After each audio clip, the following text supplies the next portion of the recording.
to discuss about class 12 macroeconomics chapter, the introduction of macroeconomics. The subject matter of economics classified into microeconomics and macroeconomics. It means the subject matter of economics is classified into macro and macro.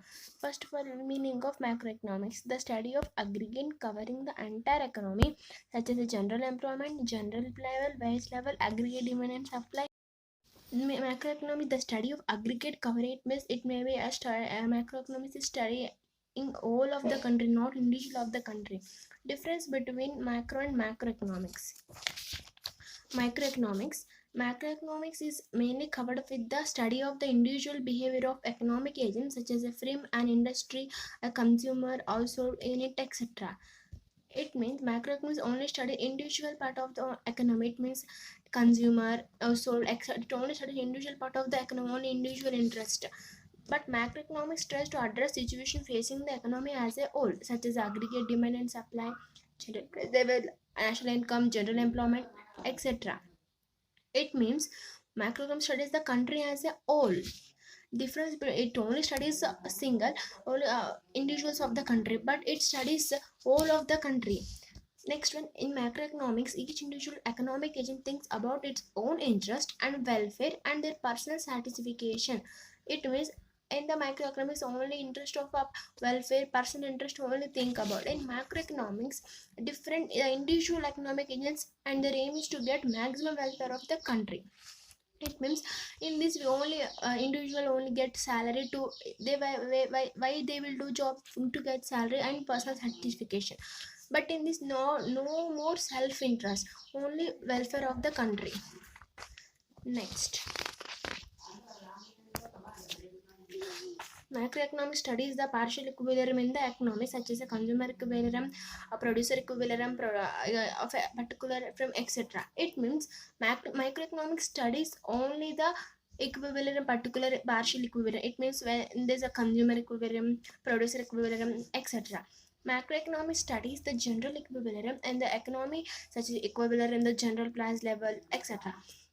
It means it studies general equilibrium, it studies partial equilibrium. Macroeconomics is an unrealistic study, is not much useful. Macroeconomics is more useful and realistic study to solve several economic problems of economy. It means macroeconomics only study, it is very unrealistic, not much useful. But macroeconomics, it is a macro. Macroeconomics is more useful to solve many economic problems. Finally, we can say macroeconomics is a narrow scope. Macroeconomics is a wider scope. Narrow scope means very small, very small.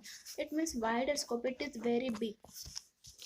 Now let's study about economic agents. Economic agents are those individuals or institutions which take economic decisions, and these are called economic agents.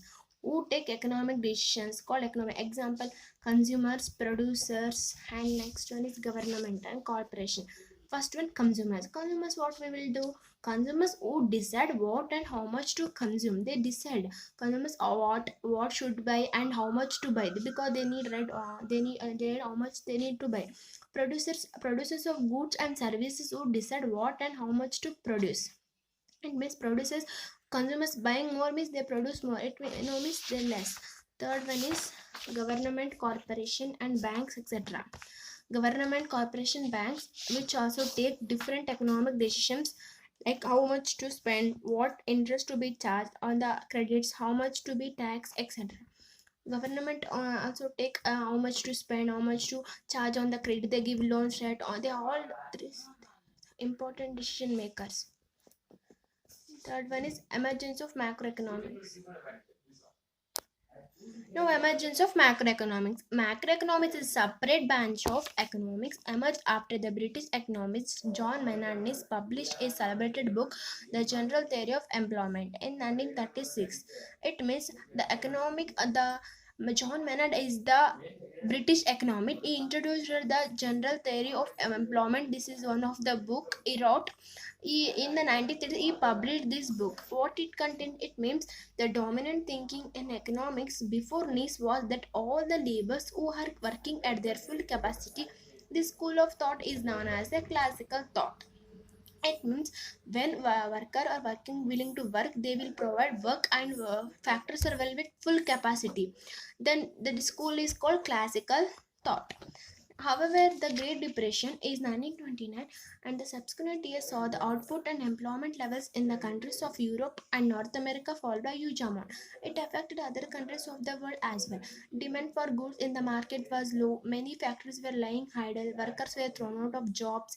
In USA from 1929 to 1933, unemployment rate rose from 3% to 25%. It means when the Great Depression saw it, it is a one Great Depression. Means in 1921 it became what it contains. It contains all the employment levels are zero in countries like North America and Europe. These countries fell huge amount. They employees did not get any more salary. They all felt out. They were need to they are thrown out of jobs because no work rate. They are thrown out of jobs in USA in 1929 to 1933. Unemployment rate, it means in the unemployment there was 1921 there only 3%, but in 1933 increased to 25%.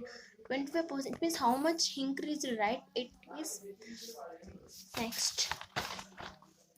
Over the same period, aggregate output in USA 33%. This event made economic think about a functioning of the economy in a new way. The fact that the economy may have long-lasting unemployment had to theorize about and explain. His book was an attempt in this direction.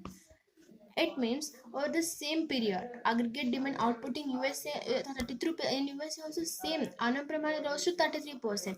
These events made economists think about the functioning of the economy in a new way. It means this all felt now unemployment all felt, right. Then we should think economists think to introduce into John Maynard's book called General Theory of Employment.